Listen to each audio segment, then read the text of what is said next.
Hey there, welcome to the Breaking 1000 podcast. I am your host, Mark Brewer. I'm here with my friend Hunter Wilson and Scott Wilson. We're excited to be on this journey with you, getting a lot of good feedback from you guys about things that are helping you. And honestly, podcasts are grown by word of mouth. So we'd love for you to hit that share link and share it with your friends, family, or other pastors that are navigating through some of the same issues you are. And if you haven't already, please subscribe. We want to keep dropping this into your inbox every single time we drop an episode. We want you to be the first to know about it. So looking forward to continuing this journey together.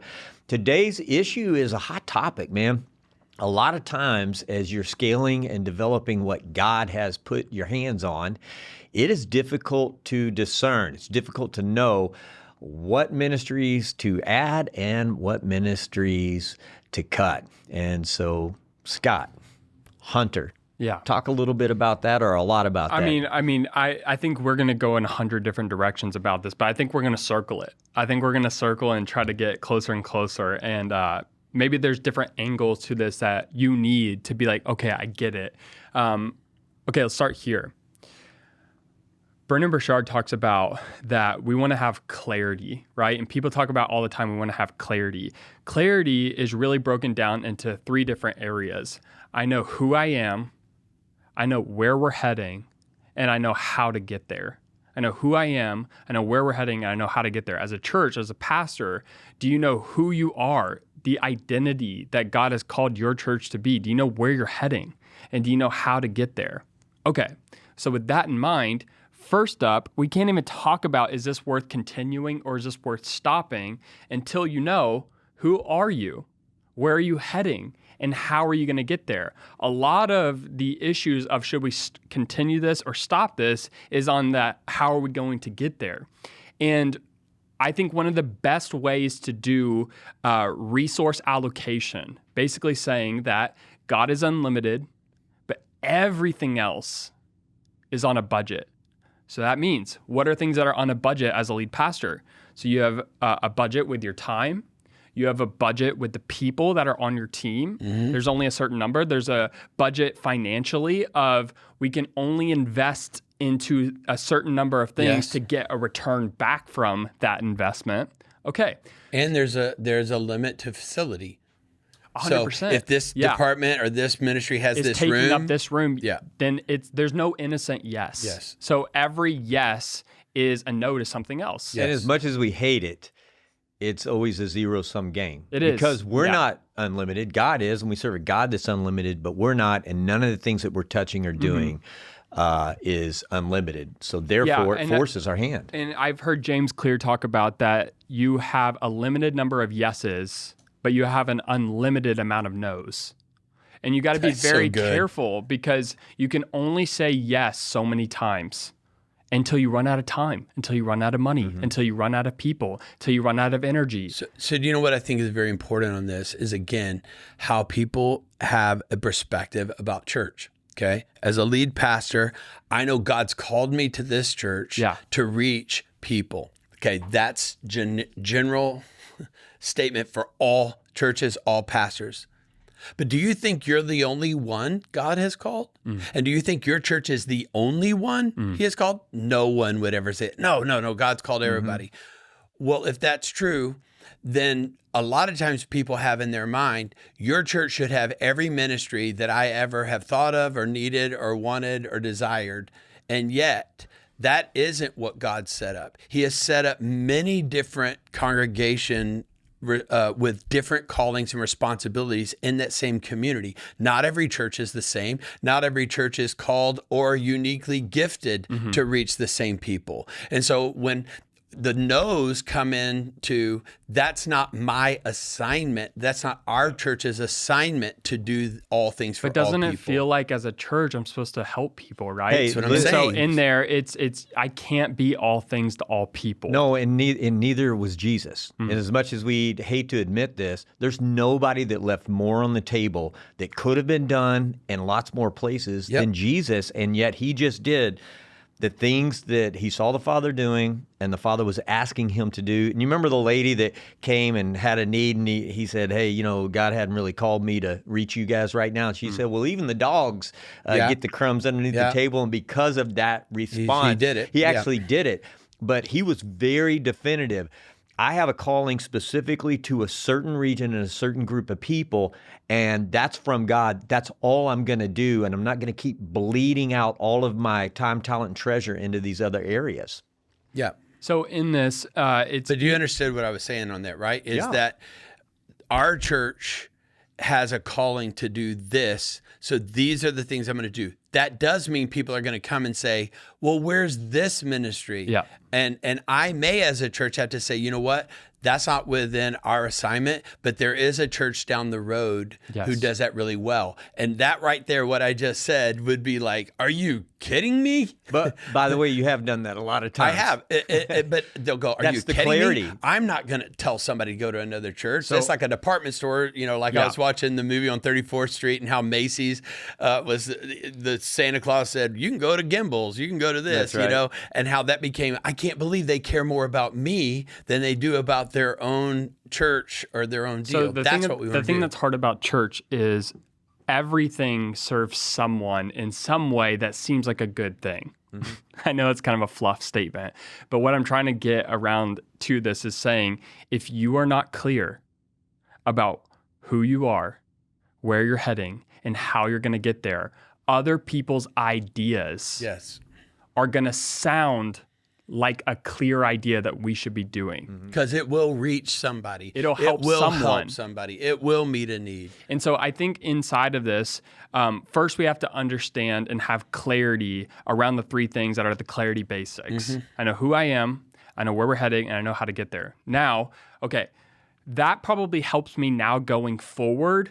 But how do I look backwards now and say we do have things that no longer fit? Because you would do this annually. You'd sit down with yourself and the Lord and do an assessment, like put everything back on the table, right? Yeah, but before we even get there, let me just say this. What you just said there on the three things that are clarity statements that you've got to know, but not only do you need to know it, your staff needs to know it. Not only does the staff need to know it, the board needs to know it. Not only that, guess what? Every new person who comes to your church needs to know it. So clarity needs to be communicated. It's not just, I'm clear, so we're not doing that. Yeah. The best thing you could do is be proactive about your clarity often, not just occasionally or when somebody's asking you to do something that isn't going to be within your calling. So what I would do is our growth track or our first member, you know, when people are first coming to the church, when they come in, we'd be crystal clear about here's who we are, here's where we're going, here's how we're getting there. These, and sometimes I'd even say, and these are things that other churches do that we don't do, and this is why, and we do this. So that way I'm already proactively sharing. And you know what happened? People who were looking for a church like ours go, finally, I found it. This is awesome. This is exactly what I'm looking for. Those who were wanting something different than us had an awareness of, okay, they aren't going to do what I'm needing. I either need to change what I want and adapt this, or I need to go somewhere else because that's not what they do. Yeah, and they're not going to the devil church. It's just they're going somewhere else in the kingdom to be on a different team. Because that's all we we're all talking can't about. do everything. That's right. We haven't been called to do that. That would be saying the eye thinks he's better than the arm and all this. There are different functions in the body in that way. And then the third thing is there's some people who come, don't even have a church background, don't know anything. They're just coming in and going, man, that sounds great. Let's do that. But you be clear about it, so that people can even make decisions based on that instead of coming in and saying, I want this ministry. You know what's sad is how many pastors think they're being smart by doing this.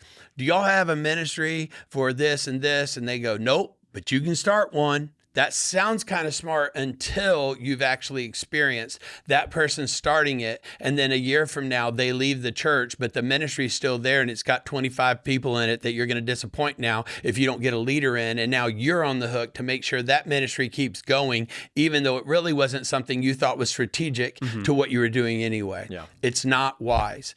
So every year, I knew there were ministries that had been effective for a season, for a time, but now I needed to make sure, are these things still what we need to be doing? I think one of the best ways to do that is basically saying there is vision and there is strategy, right? There's vision and there's vehicles that get us towards the vision, right? Yes. Vehicles can serve a purpose for to match the vision of where we're going. But if vision changes, vehicles have to come into question. Or even like the illustration I give about we're going to London Yeah. and we've got a bus. Well, there's a problem. There's an ocean. Yeah. Well, that bus is effective to get me to a boat or to get me to an airplane. My vision hasn't even changed. Yeah. It's the next leg of getting to that vision means the vehicle changes. So now I'm not doing bus ministry. Yeah. I'm doing plane ministry. You know, Yeah. get what Yeah. I'm saying? And so what I would do every year is I would just put everything on the table that we do as a church. Yeah. This would be like in December, you know, like a lot of times it was between Christmas and New Year's. I just did that. And I had my team know that I'm doing it and they're doing it. And I would go, okay, if I was starting again right now, what would I do and what would I not do, you know, by doing that? So I'm putting everything on there and say, okay, I know we would do this. I know we would do this. I would do this. And each year I would have 2 or 3 things that saying, God, should we keep doing that? For instance, I'm just going to use it here as an illustration. It may get spicy because people may hear it and go, I can't believe you did that. But hey, They're going to love it. Make it spicy. I think the whole point is I just got to be real with lead pastors to know this isn't easy. This isn't like, I know when I stop a program or stop a ministry that I think is no longer serving or being fruitful, this is called pruning. But pruning and cutting off, like pruning or destroying, it feels the same in the moment. Cutting is cutting. So whether you're cutting to be more fruitful or you're cutting because this thing needs to get burned up and not exist anymore. It still anymore. feels like, so there's going to be people upset no matter what you do on it. And by the way, I have to keep reminding myself all the time, there are some people who don't like strong leadership, but nobody likes weak leadership. Right. Okay. So I know I've got to lead in a way that God is leading me. And when those things have to happen, it's hard for people who are impacted or are a part or who has started or are engaged in that ministry program or whatever it is. So I remember back when our church is 104 years old. So how many times do you think we got things we got to stop doing because it's been 104 years of starting things and doing things, and it just keeps being added on. It's like having a house that made sense at first, but now we got little parts, add-ons all the way through it. And so when you're doing that, one of them was my dad and I were making a transition between him being the pastor, you know, and me being the pastor and all of this. And part of it is we started saying, hey, we have the average age of our church is 55 years old. That's an aging church.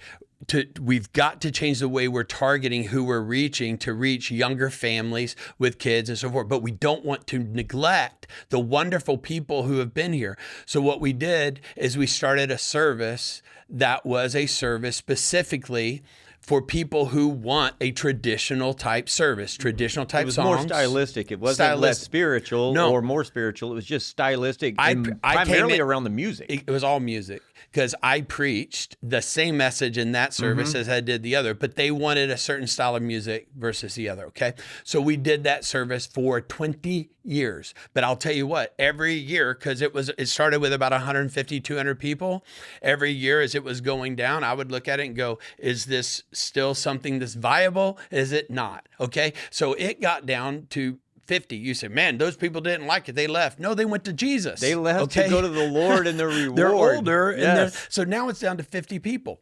I still was not upset with doing 50 people and loving them and doing that until they started getting frustrated going like, these kids are making too much noise around here. We hadn't seen anybody saved in this church for 10 years. What's wrong with this place? It's falling apart. Man, I can't believe I've never seen nobody get baptized. We need revival in this place.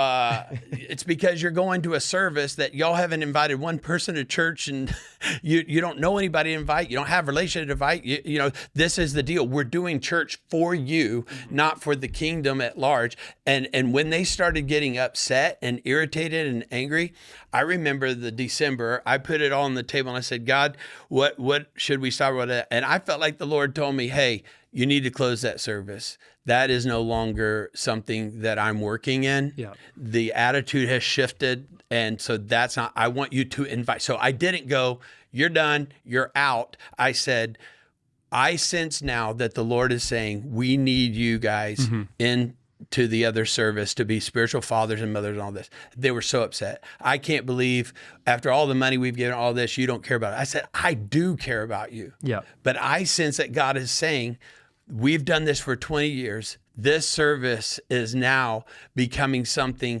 that you're not seeing people saved. You're not seeing everything you're saying, I think, is by the Spirit telling you need to be engaged. Because all of that stuff is happening just across the parking lot. We were having record number of salvations, record number of people being baptized. I think the only way, just some reflections on this. One is it only gets really clear when things are being effective or ineffective when you start to make things comparing apples to apples. As long as it seems like it's apples and oranges, it's hard to compare. Okay, break that down. I'm not sure what that means. So what is happening is saying we aren't seeing lost people saved. We aren't seeing disciples being matured inside of this. It's only when you compared this ministry to the ministry that's happening across the street or across the parking lot in the main service that it seems like this isn't working in comparison to this. But as long as it stays, this is apples and oranges, it's hard to compare the knitting club to the Sunday school and the Sunday school to the small groups and the small groups to the Sunday. If it all ends up being some people like it and some people don't, it's hard to compare because it's helping someone. Yeah. I think what you have to do, in one of the best things that you are setting a standard for the church, for the staff, for everybody, is the zero-based budgeting.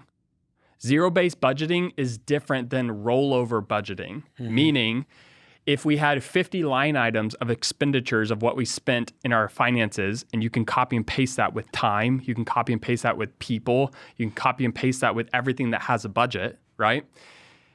Instead of rolling over and say, last year we spent $15,000 on the knitting club, and so what are we going to do this year? Are we going to keep it at 15? Are we going to move up to 20? Are we going to go down to 10? Instead, we say everything is on the table. Yeah.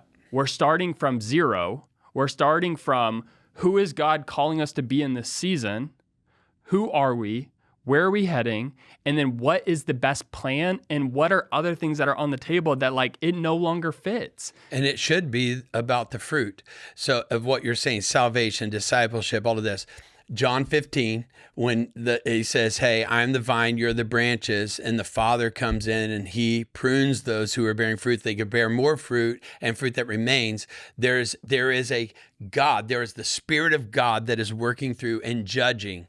This is not bearing fruit. Cut it off and stop doing it. If God is then it is bearing fruit. Prune it. Yeah. That means we need to shape what we're doing here in a different way in order for it to have life again or do it. And because the whole goal is to be fruitful.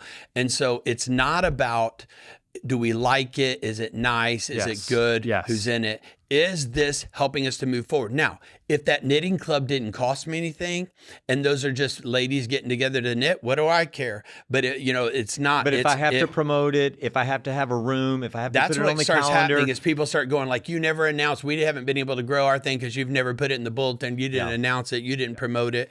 That's a problem. With the ones with the service I just talked about, they were in the key area that we had been working around forever and ever and ever to try to get kids in other areas. It was blocking growth, but I was doing it because I felt at that time it was honoring, it was helpful, there was a sweet spirit. They were saying, how can we help in those areas? But when it turned to contrarian. If God's unlimited and everything else is on a budget, then we have to judge and compare things of this is producing more fruit, this is producing no fruit. We have to be able to make comparisons and make judgment calls of, God, I have to lead this organization and be called into account of how I did making resource allocations with to being a steward. And you've said this in many podcasts that you don't own this church. Yeah. In some ways, you're not even the leader of the church. You're the steward of what God's given you. You're the lead follower. And so in that moment, it was an invitation to come into the fruitfulness of what God was doing when they were saying, well, there's no fruitfulness. No, actually there is. So we want to invite you in. Out of this vehicle that's no longer producing fruit, we want to invite you into the vehicles that are producing fruit because we love you. And then guess what happened? There were 50 of them in there. I'm trying to be real on the podcast with pastors. Just know it's painful. By the way, I just talked with the pastor today that's navigating through this. So this is still happening. These are real dynamics. You're talking about out of those 50 people, 2 stayed and went over there and said, I'm convicted of the Holy Spirit. I should be over here. What am I thinking anyway? I need to be helping these younger couples, okay? And then the other 48 went to another church. And that pastor called me and said, praise God, I don't know what's happening. We're having a revival over here. We're having the best time. But you know what kind of revival they're talking about? A self-indulgent revival that has to do with we're getting to sing better. We're getting people together. We're having a good time. But to me, revival is fruit. It's people getting saved. It's people being discipled. It's people, in that way. And I think beyond this example, because this isn't killing, should we or should we not kill our traditional service? It's about making decisions based off of ministries. Should we start them, stop them, or continue doing Correct. it, right? I did it for 20 years. Inside of this, I think what people are scared of is, I know I need to, but are there going to be repercussions to this in a negative way? And you're saying there will be. But you know what I did? If you have a ministry right now. I don't know if there will be, but there can be. There can be. And there will be, because no matter what, if I'm the changee, you're the changer and I'm the changee receiving the change, and I didn't initiate this, it always feels different on this side than it does on that side. There's only 2 people who like change: the baby with the diaper who needs it, and the person who has the idea to change. Everybody else is going to hit it as, I'm not sure if I like that. I mean, they got to work it through. But here's what you do. When you know right now, first of all, most pastors aren't thinking, should we do this or not do this? They're thinking about, should we keep the budget the same or not the same, like you said. They're thinking that the first thing you do before you even talk about those things is what's bearing fruit, what's not, what should keep going. And if I could have my way and nobody got their feelings hurt, I wouldn't do that anymore. Yeah. Now, what do? You process that with your leaders. Like I'm talking about the executive staff or staff, that you're talking about, and the board, and talk about, I think this is something we may need to stop doing. Mm-hmm. Will you pray with me on that? What do you think? So I'm processing it. What? Yeah, I think, again, if you don't have clarity about who you are, where you're heading, and how you're going to get there, your basis for killing things is just based off of your opinion. Yes. It's not based off of we need to reallocate that to something else. And it's based on who do I know that's in that ministry that's going to be affected. You're going to affect my mother. You're going to affect my aunt. You navigated through all that. So, okay, so we're clear on who we are, where we want to go, how we're going to get there. But so then at some point you have to start processing. I talked to the leaders and I said, I don't see how we can, as good stewards, continue to do blah, blah, blah. Yep.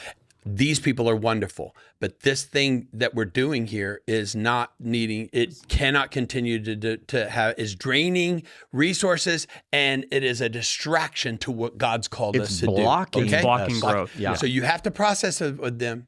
Because everybody's going to go to those people and say, why did we do this? I can't believe Pastor did that. No, it's exactly what it needed to do. We talked it through. It needed out. Okay, you've got to do that. Secondly, I went to the key leaders of that service and I shared with them why and what and everything going on beforehand. They knew before I came in. I didn't just surprise the place. I told the key influencers before I came in and did it. And an invitation into the fruitful. Yes, I asked them. I said, here's what I'm hearing from you. Here's where it's happening. I think this is a way that the Holy Spirit is speaking to you about a call to be in that, and that this is no longer a viable ministry time of what we're doing here, and we're going to do this. I'm asking you to help me on doing this. In this case, it had already gotten down to 50 who were pretty immovable, and so they said, well, I don't know. I just don't think it's going to work. Well, you're going to lose us all. You're going to lose us. You want to lose our money? You want to lose our? They said, that's not. I don't want to lose anything. I want to do what's right and good. But basically, that's the other thing I did. You have, no matter what, it just comes down to, you've got to count the cost. And you got to count, what is God calling you to do for the fruit? That was not just about doing something that hurt them. I don't want to hurt them. I love those people. I still see them in restaurants all over the place. They come up and hug me. I hug them. We have a good relationship, okay? But the point is, it was the right thing for them. To help them to re-engage with what has purpose and meaning. They were longing for purpose and meaning. It wasn't going to happen there. What they wanted is everything that was happening that was alive to come back into their song service. You get it? And you'll have ministries that I like London. Okay, cool. But I want my bus. You get in the illustration. I love my vehicle more than I love the vision of reaching more people. And so that's where you have to keep pastoring it. And there are going to be things you have to do that it may be these people are going to be best ministered at another church and that just has to happen. Doesn't mean I don't love you. I love you. Those people were close to me. I loved them. But I knew this was what God was telling us to do, to reach what God was calling us to do and to reach and to get in that direction. And it was best for them as well. God doesn't call me as a pastor to do something that is right for the church, but not right for people. Now you say, well, then why do they get so upset? Because pruning hurts. And sometimes you're going to have to do things that God's telling you to do that doesn't resonate with other people just because they're not in tune with that flow. That doesn't mean I do it unilaterally. I call the elders, I call the staff, I call the top leaders to say, hey, this is what I'm thinking. Can we pray about this? And then when the Lord speaks on it, we move forward on it. I think a lot of the other changing of vehicles really comes by a case-by-case basis. So if you want help on that, we would love to help on that. It's hard to give general principles without specific examples, and the specific examples kind of gets like a microcosm in that. So I think the principle remains is you got to have clarity of where you're heading. That forces you to evaluate what is right now. You throw it all on the table, zero-based budgeting, and say, out of everything that we could do, what must we do to get to where we're trying to go and what we feel like the Lord is leading us to? And then you have to make decisions. And sometimes there are vehicles that were there for the season and they serve their purpose, but they no longer serve a purpose. So you have to change vehicles. So lead pastor, if you're listening to me right now on this, let me just tell you, if you know something that the Holy Spirit's leading you in, or you feel as though is no longer bearing fruit, but you don't want to deal with it. Now there may be, it's not costing any money. It's on an off day. It's okay. That's fine. We're not talking about that. Let that be. That's an old wineskin. Let it be an old wineskin with the old wine. Fine. But when you know you have to do this, if you don't do it, you're leaking credibility. Number one, people in your church know that isn't really strong. It really isn't doing, so it either means they'll think either pastor doesn't know about this, like he's clueless to it, or he thinks it's okay and good, or he's too scared to make the move that needs to be made. Any of those three is not a good thing, and you will leak credibility. You say, well, man, I'm gonna hurt people. Let me tell you, every leader who doesn't do what God's telling them to do and doing things like this because it's hard and because it could be difficult for some people to handle, let me tell you something, what you're doing.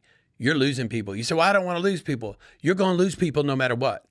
It's who are you going to lose? You get to choose who you lose. I realize, and this may sound harsh, but it's basically you can either lose the winners or the whiners. What happens is when you don't lead in the way that God's calling you to lead and be the leader that makes the tough calls that God's leading you to do it, and you do it in the right way, in the right heart, when you don't do it, you lose winners because they go, I can't just sit around with this. The church isn't doing, we're not growing. We're not developing. So they're going to go somewhere where there is clarity of vision and direction, and we're cutting out these things that don't need to be happening. You get it? The winners will leave. And those who complain and those who, hey, you better not take my thing, they're going to stay. Otherwise, it's going to be when you make those moves, winners go, hey, this is a place that makes the moves that have to be made in order. When God tells us to do something, we're going to do it and do it. They'll stay. And then you may lose some people who are saying, well, you're not doing what I want. But you're doing what God wants. Exactly. Yeah. Wow. This was a little bit of a spicy one, but it's something that all of us as leaders and pastors are navigating through. If this was helpful today, again, man, hit subscribe, hit the share button, share this with friends, family, and other pastors that could be navigating through this same type of situation. And if you would like us to tee up something on the podcast, just shoot us an email at hey@readysetgrow.church, and we'd love to see you down the road. Thanks, guys, for an awesome podcast. We'll see you next time.